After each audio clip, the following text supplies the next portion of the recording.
دور سے سندر نظر آنے والا یہ بن سندربن، جسے ٹائیگرز لینڈ بھی کہا جاتا ہے، جہاں دہشت اور وحشت کا راج ہے، جہاں اکثر زندگی اور موت آمنے سامنے نظر آتی ہے۔ 10,110 مربع کلومیٹر تک پھیلا ہوا یہ جنگل، جس کا 6,000 مربع کلومیٹر بنگلہ دیش اور 4,110 مربع کلومیٹر بھارت میں ہے۔ دنیا کے سب سے بڑے مینگرو کے جنگلات والے اس جنگل میں ہر طرف خطرہ نظر آتا ہے۔ سمندر کے کنارے پر واقع یہ جنگل، جہاں جانوروں کی کئی اقسام ملتی ہیں۔ یہاں کے پانیوں میں پائی جانے والی ڈولفن گنجیٹک ڈولفن کہلاتی ہے، جو عام ڈولفن سے مختلف ہوتی ہے۔ یہاں پایا جانے والا کچھوا اولیو ریڈلی ٹرٹل کہلاتا ہے۔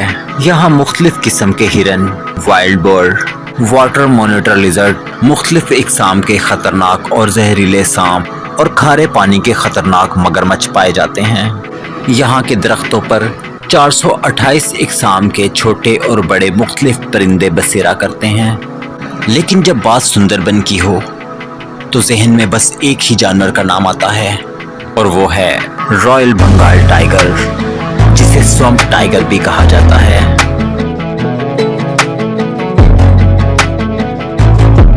انسانوں کے لیے دنیا کا سب سے خطرناک مانا جانے والا سندربن کا یہ ٹائیگر اب تک کئی انسانوں کو اپنا شکار بنا چکا ہے۔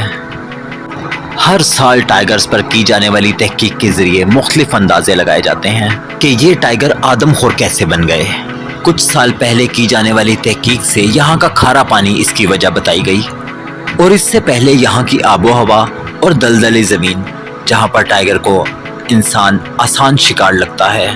کچھ تحقیق دانوں نے تو یہ اندازہ بھی لگایا کہ جنگل میں کام کرتے ہوئے لوگ ٹائیگر کو جانور جیسے معلوم ہوتے ہیں، لیکن ٹائیگرز انسان کو اچھے سے پہچانتے ہیں۔ حقیقت اس سے مختلف ہے۔ لیکن یہ جاننے سے پہلے ہم ٹائیگرز اور اس کے گرد و نواح کا جائزہ لیں گے۔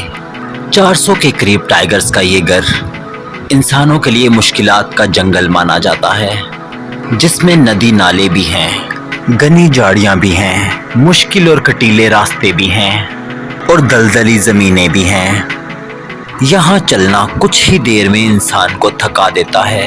یہاں سانپ، بچھو اور کوبرا کے علاوہ دنیا کے بڑے پائتھن میں سے ایک انڈین پائتھن بھی ملتا ہے۔ ہر سال تقریباً 3 سے 4 لوگ یہاں پائے جانے والے کھارے پانی کے بڑے مگرمچھوں کا شکار بنتے ہیں۔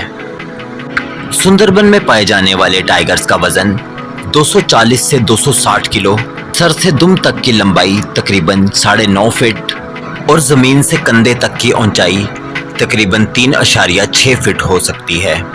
بنگال ٹائیگرز کا سائز باقی ٹائیگرز کے مقابلے میں چھوٹا ہوتا ہے۔ ان کا یہ چھوٹا سائز انہیں اور بھی زیادہ خطرناک بناتا ہے، جس کی وجہ سے یہ جنگل کے تمام مشکل راستوں پر بھی کسی کو بھی آسانی سے اپنا شکار بنا سکتے ہیں۔ سندربن کے قریب کئی چھوٹے دیہات بھی آباد ہیں، جن میں رہنے والے لوگوں کی زندگی کا زیادہ تر انحصار اسی جنگل پر ہوتا ہے۔